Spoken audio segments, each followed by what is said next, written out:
Okay, I think with that, we'll get started here. It's my pleasure to introduce our next topic and our next speaker. So this topic is, and I need to refer to the screen to get the full words, new controlled free radical polymerization, dispersant, and difficult to disperse organic and inorganic pigments. And our speaker will be Tony Moy from BASF. Tony is responsible for transportation, industrial, furniture, and flooring market segments, as well as being the primary expert for dispersing agents within the BASF formulation additives team. He's been with BASF for 12 years. Before assuming his current role, Tony was a process development engineer working to support and scale up and alignment of defoamer and rheology modifier products at plant assets in North America. Overall, he has been in the coatings industry for 36 years, working in diverse areas such as fluoropolymers, refrigerants, inkjet, automotive, and industrial coatings. He has a degree in chemical engineering and an MBA. And with that, it's my pleasure to introduce Tony Moy. Thank you. Just as a sound check, everybody can hear me. Great. All right, so as the title says, I'm here to talk about CFRP. So there will be a test later on that acronym. CFRP, or Controlled Free Radical Polymerization Dispersant, a new product that we developed to disperse difficult to disperse organic and inorganic pigments. So I'll take you through three main sections of my talk today. We'll talk about CFRP, the theory, a little bit of theory, chemistry, and the advantages that this technology offers. We'll then go into some of the performance highlights of the new product that I'm talking about. And then we'll wrap up with general information and summary.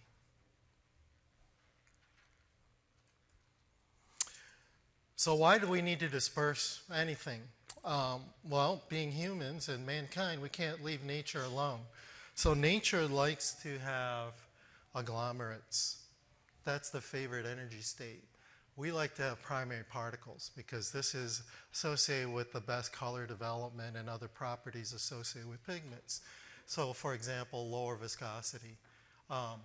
So pigment is delivered in the form of agglomerates, and we need dispersants to help stabilize those pigments into good dispersions. So here you have the three phases of making a good dispersion. You have to wet the pigment, then break it down with sufficient energy, and then you stabilize it. And that's where the dispersing agent comes into play. Couple things or comments about the stabilizing mechanisms. There's two main categories. One is based on electrostatic repulsion, so charge stabilization, where you form an electric double layer around the surface of the pigment, so like charges repel, keep the pigment apart. The other one's called steric or entropic stabilization, where you're relying on a physical impedance, kind of like bumpers, to keep the pigment apart. So what you're trying to do with the dispersant is trying to keep the pigment far enough apart that you overcome the natural attractive forces. So today we'll be talking primarily in the area of high molecular weight dispersants, not surfactant or low molecular weight types. Here you have a little example of some of the different kinds of high molecular weight dispersants that are available. You have, your random free radical types that could be polyacrylic acid and copolymeric versions of that, polyacrylates, polyurethane, comb polymers, branched copolymers, and finally,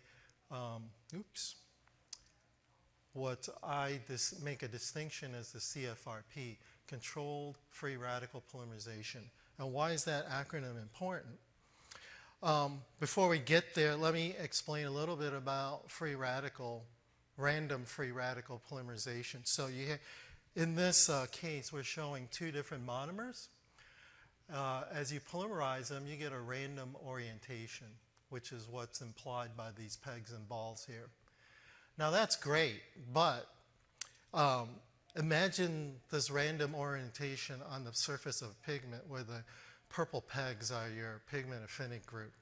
You're only going to get a few random sites of pigment attachment. However, with controlled free radical polymerization, we could take those two monomer classes and make very clean architecture where you have a cone polymer with very good segmentation of the resin or solvent specific portion shown by the white, oops, got to get used to this, by the white balls here, and the purple pegs, which are the pigment specific or pigment affinic monomers. They're all in one section. And here we have examples where we're showing the monomers in the form of acrylates, and the R prime, R double prime are areas that you can make modifications. So why would that be advantageous? So the R here would be advantageous because you can actually tune this arm to be more compatible or less compatible with your system. By system or media, I'm referring to the resin, the solvent in your system. And also in the same vein, you can make adjustments to R prime and R double prime to adjust for the pigment surface chemistry to make that attachment stronger or weaker. So it gives us a tremendous amount of flexibility, and you're getting all the pigment affinic portions directly on the pigment without any areas where there's no attachment. So the belief here is that by using CFRP, a controlled architecture, you're going to get strong pigment affinity with excellent flocculation resistance. And some of the things that you'll see out of this, you can get low mill-based viscosity and increase your pigment loading. And as I said earlier, you can tune the compatibility of the dispersant to your system. So I'd be remiss if I didn't talk about the things that we're trying to disperse, which are pigments. So you can see in this picture that they come in all shapes and sizes and colors. And the one thing to note is easier to disperse pigments are typically your larger pigment types. So titanium dioxide, this red iron oxide, Hansa yellow, those would be pretty easy. But your really small ones, like this carbon black here, some of your quinacridones, violets, they're going to be more difficult because what comes with larger pigment particle size is, or smaller pigment particle size is higher surface area. So that means if the pigment has very high surface area, like a small carbon black, it's going to have a higher degree of attractive forces. And you're going to have to spend more energy to break that apart. Also, because the surface area is higher, typically your demand for dispersant goes up as well. So we've worked with a variety of different pigment manufacturers in the past. Pigment manufacturers don't willingly give you the actual surface treatment on their pigments because that is their IP. However, the pigment industry has been very supportive to dispersant manufacturers, additive manufacturers, and that we can have a discussion and try to get to key parameters that are meaningful. And through that, we've kind of developed some know-how. And, as the previous slide suggested, the pigment itself is a major influence on the dispersibility, but there's also a lot of treatments that the pigment can go through. You're typically never going to get just a raw pigment.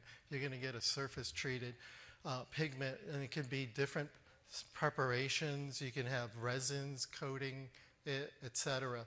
So the general consensus is that trying to make a dispersant that can do everything in every media is very, very difficult. But with the CFRP, we can kind of broaden that envelope somewhat and get closer to that ideal. A little bit about the pigment chemistries that we've learned over time, and this is nothing new. This is not the surface treatment. This is the basic structure of the different pigments, and you can see There's a lot of unsaturated rings here for the organics.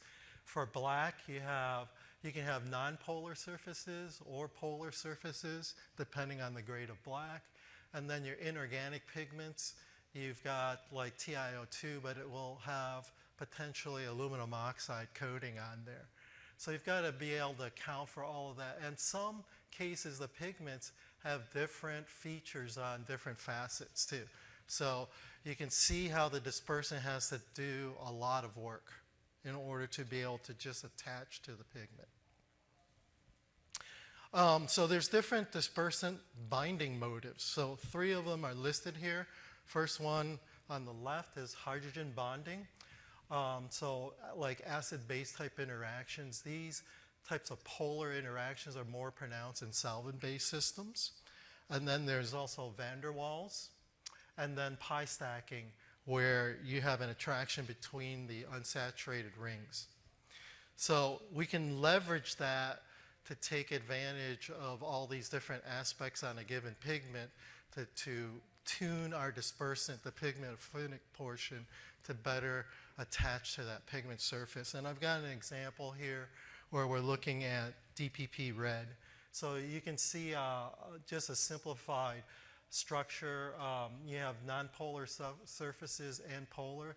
So we tend to have dispersants that work best with that. We'll be able to take advantage of both those mechanisms typically. So how do we know whether we've modified a dispersant that actually improves attachment to a pigment? Well, at BASF, we have a proprietary process called AUC, which stands for Analytical Ultracentrifuge, where we can whirl a dispersion sample, I'm thinking between 10 to 50,000 RPM, which is pretty kind of scary, actually, how fast that goes. But when you put enough centrifugal force on it, you will get different components eluting. So your larger materials will elute to the outer edge of that circular path sooner than the smaller ones. So the next slide kind of shows you that. Over time, you see all the different components will migrate towards the outer radius. And the slowest migrating is actually unattached dispersant. So with this segregation, we can actually quantify how much dispersant we put in and how much is actually attached to the pigment. And that gives you a chart like this. So with carbon black, you have an ideal absorption. It's a straight line. But you can see with the CFRP in red and other non-CFRP types, you can see the CFRP curves most closely approximates the ideal situation. All right, so that's it for the theory. I'd like to now talk about our actual new product and kind of dive right into the actual workings and its performance. So with Pigment Black 7, this slide deck has all the pigments redacted. However, if you're interested in the actual pigment type, the name of it, come see me. I'll give you that. And I can also provide you with a copy that actually has a full pigment nomenclature. Because we know that even though 2 pigments may be in the same class, they're not necessarily the same. Because each vendor is going to have a different surface treatment. They're not always going to be the same particle size either.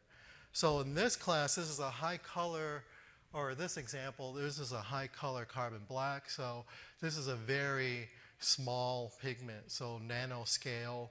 You can see through it if you did a drawdown. So very high surface area, very difficult to disperse. So we tested our new dispersant, and we just call it new dispersant because we're not allowed to say the name. is also another CFRP dispersant, and then we have a couple other non-CFRP and 3 different external competitive benchmarks. A, by the way, is our internal standard for carbon blacks. It's the best performing dispersant for carbon blacks. And you can see that the new dispersant for jetness, while not quite as good as our standard, is pretty high in jetness, and undertones also quite high.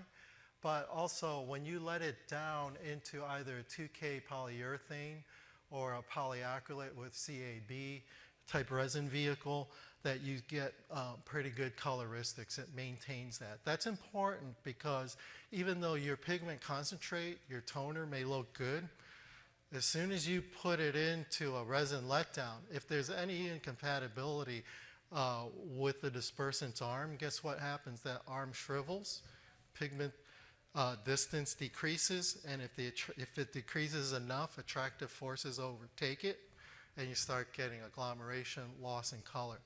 So that is why not all of these dispersants perform equally. But if it's in a shade of green, it's performing really well. If it's dark green, it's excellent. So while it's not the very best, it performs very competently with this very difficult black. And then with a transparent organic pigment, pigment red 179, you can see here in this chart, we're looking at viscosity, both immediate storage at very low shear, mid shear, immediate, and then after presumably, let's say 4 weeks in an oven. And ideally, you don't want the viscosity to you want it to be low, and you don't want it to change. So you can see our new dispersant plus our other benchmark that was our benchmark for the carbon black, both work really well here. And all the other ones, not quite so good. And then in terms of chroma and flop index, letting it down with the metallic, you can see chroma's quite high and the flop index also very high. And the chroma here is measured in 15 and 25 degrees. So here you see the chart here. Both the new dispersant and A are approximately equivalent, and everything else seems to be lagging. And then my last example here is with a transparent inorganic pigment. So these are also quite small. Anytime you see the word transparent, means the particle size is really small, like nanoscale, because you got to be able to see through it. So that means if it's nanoscale, the surface area is very high and very difficult to disperse. So here's where you start seeing differentiation with the new dispersant. Our other one that was great for carbon black and the organic, it's not so good with this inorganic transparent pigment. Yet our new dispersant works quite well with it. And then we have another dispersant that's also CFRP. This one specifically for inorganic pigments. It performs pretty well also, but it doesn't have quite the coloristics that the new dispersant's offering. So here you can see in a summary, new dispersant, clear winner here. And just to show, the breadth of the study that we did, we just didn't look at those 3 pigments. We looked at, we also looked at some phthalocyanine blues, a couple other types of reds, and also even a red transparent inorganic. And you can see overall from the color chart, our new dispersant is the most flexible and works quite well. It may not be the leader in specific categories like carbon black, but overall, if you're looking for a dispersant that's tuned to the pigments in a way that it can encompass many of these difficult ones, this is a pretty good choice here. Okay, just a quick summary now. Normally you'd see a name here, but I just call it new dispersant. It has amine functionality, it's 50% actives, it's a clear brown liquid, and that's the color. I don't recall exactly the solvent, but I believe it's methoxypropyl acetate or butyl acetate. And just a summary on its features, broad pigment affinity, including inorganic pigments, excellent pigment paste stability, also at low dosage, suitable for resin-free and resin-containing pigment concentrates, no aromatic solvents or tin catalyst. And that concludes my talk. Thank you.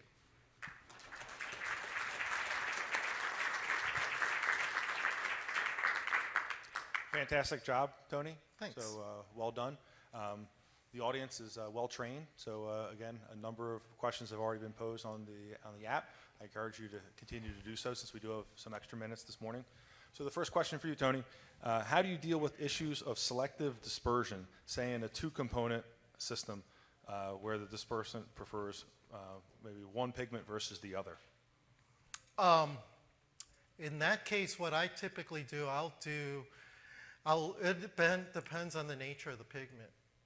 If they're two organic pigments, I may need to go to two different dispersants. What I'll typically do is, and it varies. If I'm in an industrial setting where the color is not as critical as like refinish, where I've got to match colors, then perhaps I can make a dispersion containing both pigments, and let's say they're both organic.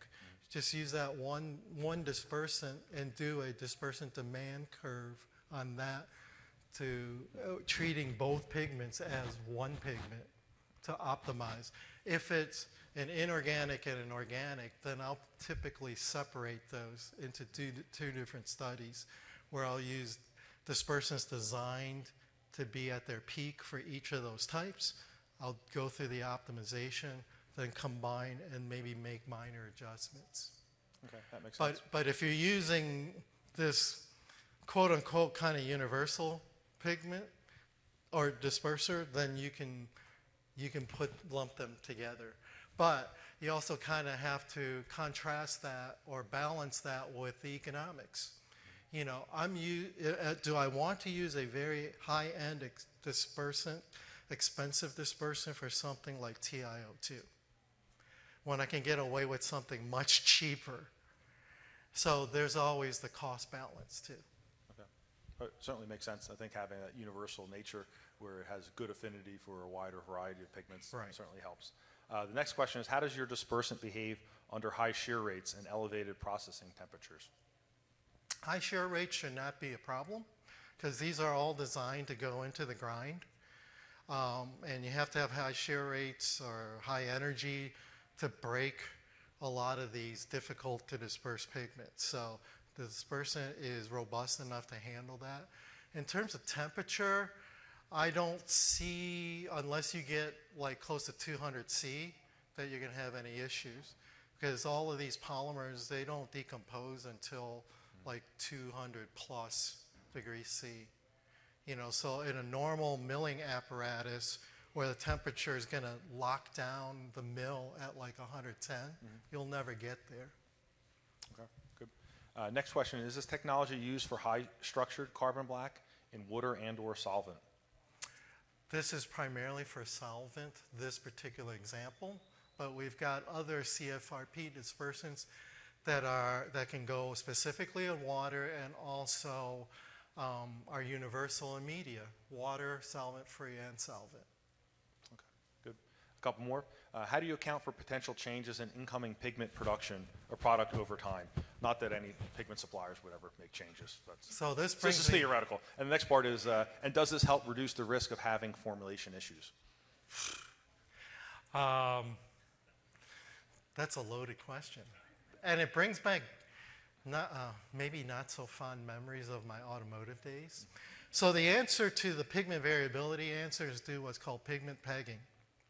You should ask your pigment vendor or vendors to give you multiple lots from their production. And they can't be from adjacent production runs. And because what you want to do is look at you want to look at a situation where you have the maximum degree of variability in the pigment.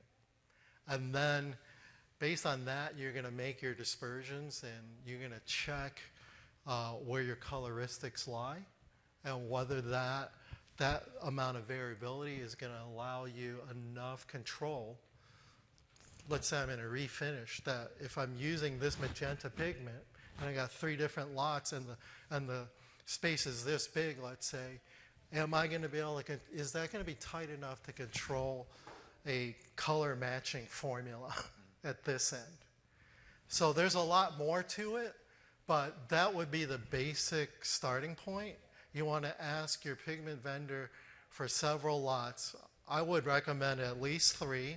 It's going to take some work, and you're going to need to examine that variability. You're going to need to take it all the way through the chain to where you're actually color matching and see how well you can do. If they can't meet it, you need to go back to the pigment vendor and say, hey, you need to be in this space. They either have to do something special on their end, maybe even cherry picking batches or pre-qualifying to get what you need. In terms of formulation issues,